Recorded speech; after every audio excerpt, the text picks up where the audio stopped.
Graças e paz, irmãos e irmãs. Amém. Abra sua Bíblia no livro de Atos, no seu quarto capítulo, para a nossa reflexão, meditação nesse momento. Atos, capítulo 4. Estarei lendo a partir do verso 32, na sua última porção deste capítulo. Mesmo assentados, atentos àquilo que a palavra de Deus tem a nos dizer. Atos 4, a partir do verso 32, nos diz assim: a comunidade cristã da multidão dos que creram era um coração e alma. Ninguém considerava exclusivamente sua nem uma das coisas que possuía. Tudo, porém, lhes era comum. Com grande poder, os apóstolos davam testemunho da ressurreição do Senhor Jesus, e em todos eles havia abundante graça, pois nenhum necessitado havia entre eles, porquanto os que possuíam terras ou casas, vendendo-as, traziam os valores correspondentes e depositavam aos pés dos apóstolos. Então se distribuía a qualquer um à medida que alguém tinha necessidade. José, a quem os apóstolos deram o sobrenome de Barnabé, que quer dizer filho de exortação, levita, natural de Chipre, como tivesse um campo, vendendo-o, trouxe o preço e o depositou aos pés dos apóstolos. Ainda Atos capítulo 9 agora, apenas 2 versos, 26 e 27. Atos capítulo 9, versos 26 e 27, diz assim: tendo chegado a Jerusalém, procurou juntar-se com os discípulos. Todos, porém, o temiam, não acreditando que ele fosse discípulo. Mas Barnabé, tomando-o consigo, levou-os aos apóstolos e contou-lhes como ele vira o Senhor no caminho, e que este lhe falara, e como em Damasco pregara ousadamente em nome de Jesus. Palavras de Jesus aos nossos corações. Feche seus olhos, vamos orar. Pai querido, te somos gratos, te louvamos nesta hora, porque o Senhor mais uma vez nos reuniu como teu povo em torno da tua palavra bendita, para juntos aqui meditarmos neste texto sagrado. Que o teu Espírito Santo venha nos tocar de maneira abundante, para que sejamos transformados e para vivermos segundo o louvor da tua vontade. Te agradecemos e suplicamos esta bênção no teu nome, Jesus, o nosso Senhor, o nosso pastor. Amém. Querida igreja, hoje queria meditar sobre esse texto e falar um pouquinho sobre o encorajamento. O encorajamento. Nós estamos no mês de dezembro e podemos dizer que é um tempo, uma época de alegria, prenúncio das festas, das confraternizações que já começaram, nas empresas. Para a maioria é momento de alegria, para a maioria é momento de confraternização, de celebração, mas não é para todos. Nem todas as pessoas vivem essa alegria, esse momento de confraternização. Há muitas pessoas que podem estar passando por momentos sombrios, difíceis, duros. E às vezes o desânimo não é exclusivo também de dezembro, mas pode aumentar nesse mês. Pode aumentar nesse mês, quando nós paramos um pouco para refletirmos. Por exemplo, nesse mês de dezembro, quem está desempregado, houve uma perda, é um momento em que nós paramos, um momento em que nós queremos festejar com todos, e se houve perda, ou se nós estamos aí desempregados, sem como compor a renda econômica da família, então é um momento difícil, porque é um momento de compras, um momento que nós pensamos nos presentes, queremos presentear a todos. Você já está preparando os presentes para a família, para o pastor? Já pense nisso. E aí, se você não tem renda suficiente para isso, você começa a ficar triste.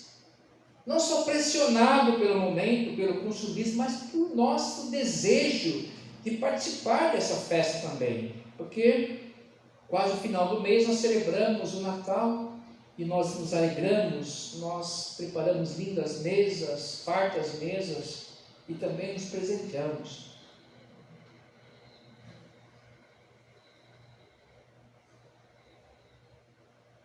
E aí nem todo mundo vai estar sendo abençoado nessa felicidade toda, né? E aí muitos precisam de encorajamento, muitos precisam de essa força, dessa motivação, para que possamos aí ter essas crises minimizadas. O texto nos mostra aqui um personagem, José de Chipre. O José de Chipre, também chamado de Barnabé, ele foi um dos primeiros seguidores de Jesus. Tanto é que os apóstolos que chamaram, denominaram ele de Barnabé, que significa filho de exortação. Aí fico pensando, por que os apóstolos chamaram ele de filho de exortação? A gente começa a pensar, quem sabe porque ele, após a sua conversão, começou a exortar as pessoas, a motivar as pessoas, a chamar a atenção. Exortação é chamar a atenção, é alertar, toma conta, cuidado, vai lá, não esqueça, hein? Então, pensa naquilo. É uma pessoa que está sempre ali nos motivando, né? E aí os apóstolos chamaram ele de filho de exortação. Com certeza, nesse momento de amizade, às vezes até de certa brincadeira, e eu denominava assim, com certeza tem um fundo especial, né? Fazia parte do seu nome agora, o José de Chipre, o Barnabé, quase um apelido, e tem um significado esse apelido. Às vezes o nome nem tanto, não diz respeito à pessoa, mas o apelido sim. Você sabe o significado do seu nome? Acho que você tem essa curiosidade, né? Não precisa responder agora, mas se você não sabe, meu Deus, então vai procurar saber. É só entrar na internet lá, digitação significado de Sara. Pronto, é fácil. Omar está lá também, neto de Esaú e tal, o cara, entendeu? Tem algumas características do nome. Às vezes que corrobora aí com a sua vida, com a sua personalidade, né? No caso aqui do Barnabé, ele devia ter uma característica que ele vivia exortando as pessoas. Então, o José, também Barnabé, natural de Chipre, temos até um hino, né? Que fala um pouquinho sobre a sua experiência, a sua vida. Ele foi tão tocado pelo Evangelho que foi um dos que venderam parte dos seus bens. José de Chipre, Barnabé, ele foi tão tocado pelo Evangelho e diante de tanta necessidade social diante do seu tempo, que ele vendeu parte e distribuiu parte dos seus bens aos necessitados, parte de suas propriedades. Né? Da multidão, os que creram eram o coração e a alma. Todos aqueles que creram tinham o quê? O mesmo sentimento, havia uma sinergia, uma comunhão entre eles. E isso, quem unia eles? O Evangelho do Senhor. O Messias está entre nós. O Messias tão esperado está entre nós. E isso muda alguma coisa? Muda tudo! Muda a minha maneira de pensar, de crer no tudo, no agora, no amanhã. É a minha esperança, muda a minha visão de mundo. E aí eu começo a olhar para a minha vida, para a vida dos meus irmãos de maneira diferente e sabendo que eu não sou nada, porque Deus... Sem Deus não sou nada. Mas com Deus agora, com esse Evangelho, eu vejo que eu sou alguém que eu posso olhar para o meu outro e reconhecer nele também a mesma importância. Muda a minha visão de mundo e transforma a minha vida. Foi isso que aconteceu com o José, o Barnabé natural de Chipre. E quem com certeza aí ficava ali com seus amigos conversando, olha, não esqueça, vamos lá, amanhã a gente vai ajudar o fulano, amanhã a gente vai levar umas comidas lá, umas coisinhas lá para a ciclana, amanhã não esqueça, vamos estar orando juntos, jejuando e orando por nossos irmãos, ajudando, olha, o fulano lá está com problema, tem que levar uma muleta para ele. Começa a olhar o mundo de maneira diferente, e quem tinha posse, vendiam parte dessa posse e distribuíam parte disso. Aqui não se preocupe não, que você não tem que vender tudo, abrir mão de tudo, porque não é possível, você vai abrir mão de tudo, você vai morar onde? Vai fazer o que da vida? É que a gente radicaliza as coisas. Então ele vendeu parte daquilo que ele podia dispor, que ele queria se dispor. O coração agora dele mudou. Ele não é mais refém dos bens, ele não é mais refém, escravo do poder aquisitivo. Ele agora tem uma nova versão dessa vida, daquilo que ele é, aquilo que ele pode fazer e de muitos que ele pode ajudar. Ele começa a entender que tudo vem de Deus e tudo é do Senhor, na verdade, como já dissera Davi: Senhor, tudo é teu e tudo é para o Senhor, nada é meu. Apesar de nós administrarmos muitas coisas, passaram a ter no coração um sentimento de mutualidade, um ouvindo o outro, sentimentos mútuos, sentimentos de alteridade, importância ao outro, enxergar a vida a partir da ideia da cabeça do outro, cuidado com o outro, ter compaixão, que significa sofrer junto, ter simpatia com a dificuldade do outro. Saiu aquela história de que na hora ele está sofrendo, que deve ter pecado, deve ter pisado muito na bola e Deus está pondo a mão. Não, é compaixão.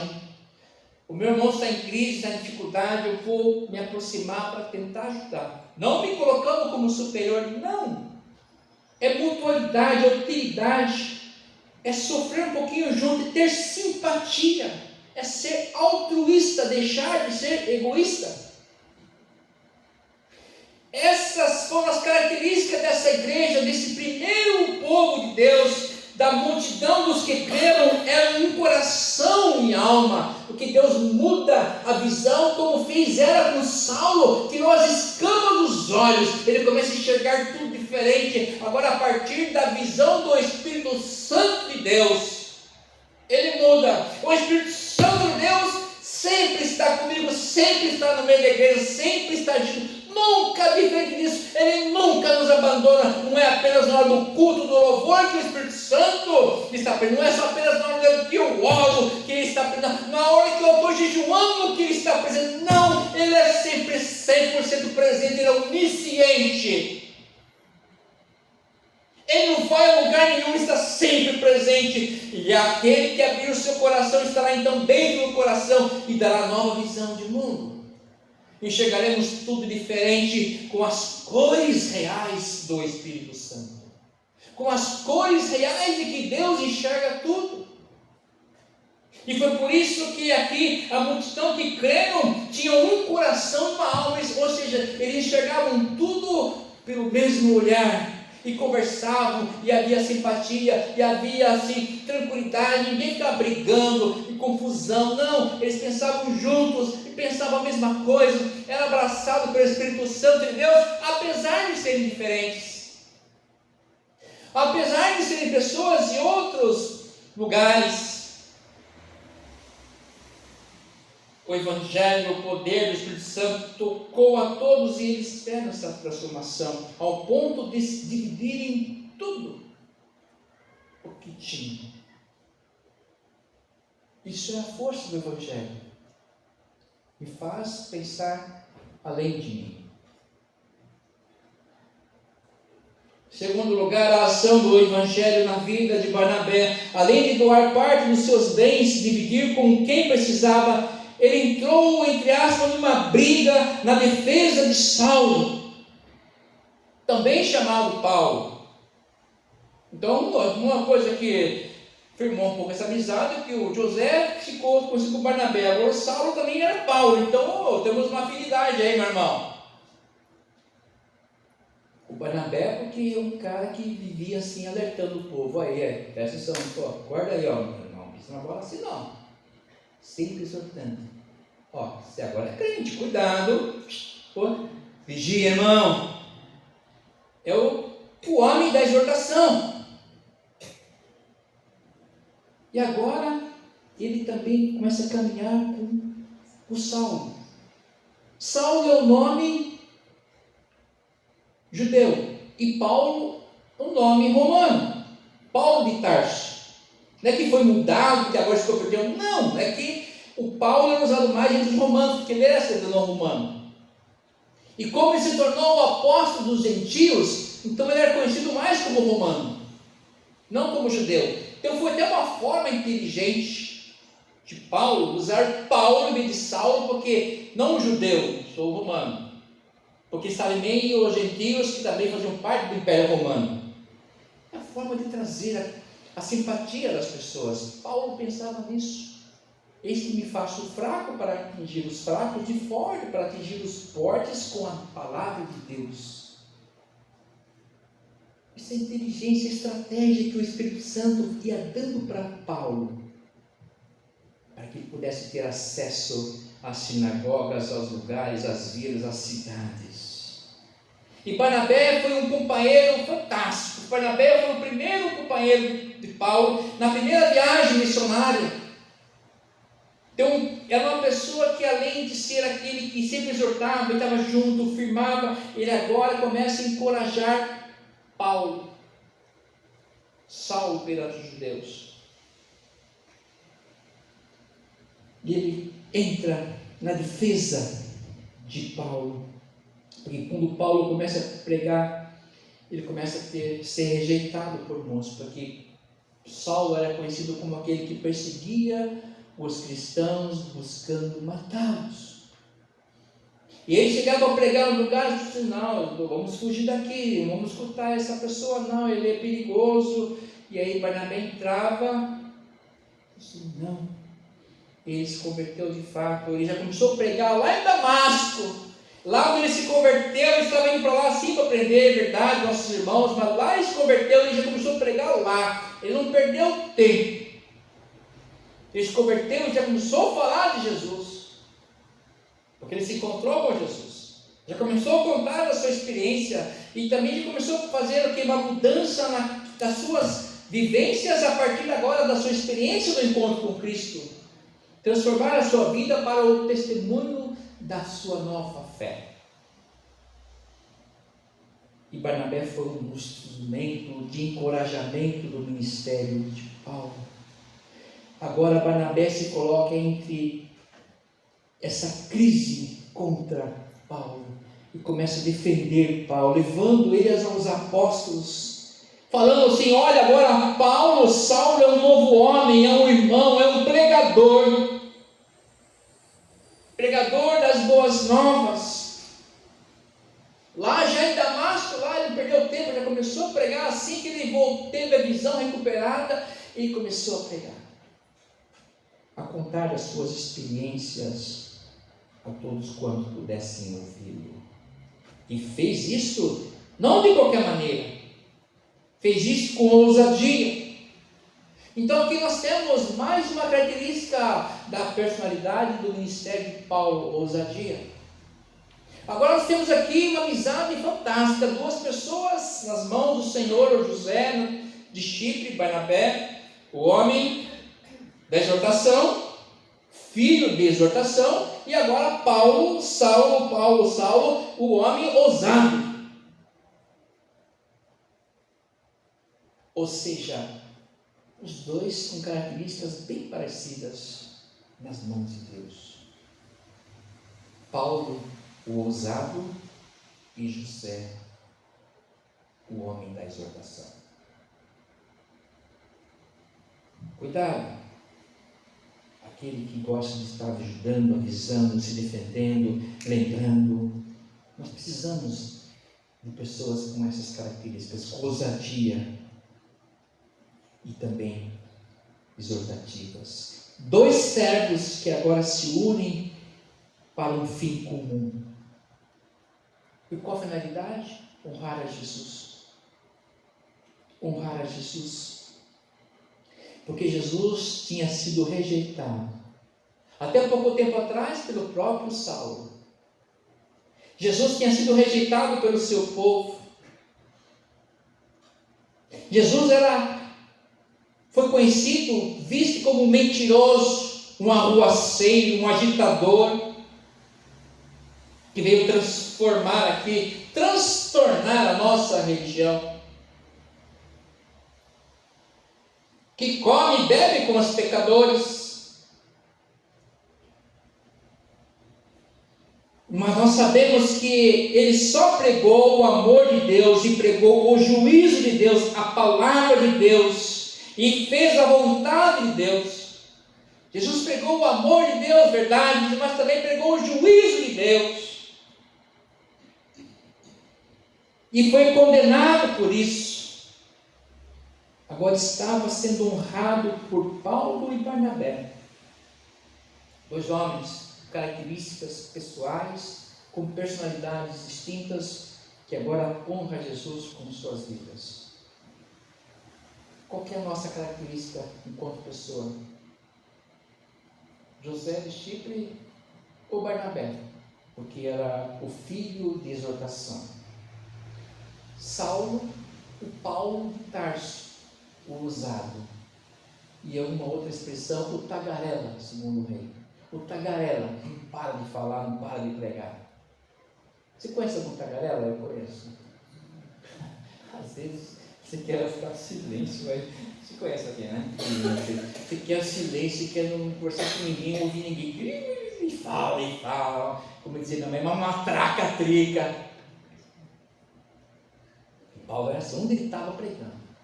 Você vai lá para Jerusalém, vou pregar, vou arrumar confusão lá com os outros discípulos apóstolos. Você vai para Roma, preso com o rei, vou pregar com o rei lá mesmo, onde estiver no barco, vou pregar no barco.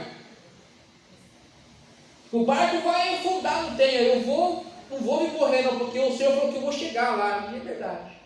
E pregar, onde estava, o barco devagarzinho ou entrando no água, pregando. Independente da situação, pregando, porque ele era ousado. Às vezes a gente fala assim, não, agora não é a hora. Sempre é a hora. Deixa eu dizer uma coisa para você, na minha experiência, e a gente paga o preço. Se você pagar o preço de pregar essa palavra aqui, ipsis litis, você vai ter que pagar o preço, tem que ter coragem. Foi o que Barnabé fez para com Paulo, Saulo. Ele foi encorajador do ministério de alguém que fez muito, que proclamou muito as verdades bíblicas, não teve medo, ele foi ousado, porque ele pregava as verdades, juízo de Deus numa sociedade corrompida do seu século. A igreja perseguida, mas ele não se acovardou, porque ele foi encorajado, inclusive pelo Barnabé, o homem de exortação. Não tenha medo, Paulo, quantas vezes, se quem sabe, Barnabé fala assim, Paulo, Saulo, não tenha medo, estamos juntos. Porque o Senhor caminha conosco, ser forte e corajoso, eu não te mandei, fica firme. E prega a palavra de redenção, a mesma redenção que chegou a você, Saulo. Ó Saulo, tu que me persegue, disse Jesus. Jesus marcou o encontro com Saulo no caminho de Damasco. E nós temos que pagar o preço às vezes por pregar a palavra de Deus. Não há como negar a palavra de Deus, porque a palavra de Deus não é a palavra de homem, e tem que ser pregada ipsis litis. Ai daquele que mudar essa palavra, distorcer e fazer as suas interpretações. A interpretação da palavra de Deus é do próprio Espírito Santo, não é a nossa falível interpretação. Ele quer falar conosco, continua falando conosco. O homem quer fugir das verdades da palavra de Deus, mas não tem como. Ele vai ser, inclusive, vai para o juízo pela palavra de Deus. O mundo já está julgado pela palavra de Deus, mas pela palavra de Deus, ele quer salvar essa humanidade. Por isso que ele se revelou.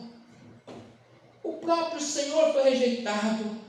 Conosco não será diferente. Nós devemos continuar pagando preço por falar a palavra correta, a palavra de Deus. E nós sofremos os danos. Às vezes temos que tocar emprego porque nós estamos sofrendo os danos. Não tem problema, porque Deus cuida de nós. Buscar em primeiro lugar o reino de Deus e a sua justiça, e as demais coisas vos serão acrescentadas. Nada faltará àqueles que servem a Deus. O Senhor é meu pastor e nada me faltará. A sua presença não me faltará. Pode ser que não me falte perseguição, mas a presença do Senhor Deus vivo, o Espírito Santo vai estar sempre comigo. Nunca Ele vai nos faltar. Então nunca repita, nunca pense que nesse culto eu não senti o Espírito Santo. É problema seu, da sua emoção. Porque Ele está aqui e nós precisamos nos abrir para Ele. Nós confundimos as emoções com a espiritualidade. Deus não muda, nós mudamos. Conforme nós acordamos, achamos que é o pouco mais fé, hoje menos fé. Não é assim. Nós somos imaturos às vezes, queremos compactuar as nossas emoções, as nossas pressões, nossas vivências, mundo social e econômico com a nossa vida espiritual, com quem Deus é e o que Ele faz, o que Ele quer fazer em nós. Isso mostra a nossa mediocridade. Quanto nós precisamos crescer no conhecimento e na graça de Cristo, entender quem Ele é. E o quanto Ele nos ama e está junto conosco, nos impulsionando, para que nós possamos ser encorajados, ousados e também homens e mulheres de exortação. Paulo e Barnabé foram pessoas fantásticas, deixaram um legado fantástico para nós, porque o Espírito Santo foi impulsionando eles. E às vezes nós não queremos pagar o preço, mas saber que o Senhor está no controle. Não podemos nos acovardar. Paulo recebeu o apoio e generosidade de Barnabé. Uma palavra na hora certa. Uma atitude na hora certa. Esse ato de encorajamento pode ser a melhor coisa que alguém precisa. E nós podemos fazer isso, encorajar as pessoas, impulsionar as pessoas. Queridos, igreja, isso é Natal. Devemos encorajar as pessoas para que ela possa ser motivada, se torne ousada e veja a alegria que é de servir a Deus. Isso é Natal. E quem sabe, a exemplo de Barnabé e Paulo, fazer muitas viagens. Barnabé e Paulo fizeram a primeira viagem missionária, Paulo fez várias. Um motivando, incentivando e alegrando, com certeza muitos grandes, muita alegria, porque o Espírito Santo caminhava com eles em todo o tempo. Encorajamento. Isso é Natal. O Senhor vem e nos encoraja a caminharmos. E Ele vem e quer que nós também encorajemos uns aos outros. Que o Senhor nos abençoe e fortaleça nessa caminhada maravilhosa sob a sua maravilhosa graça. Amém.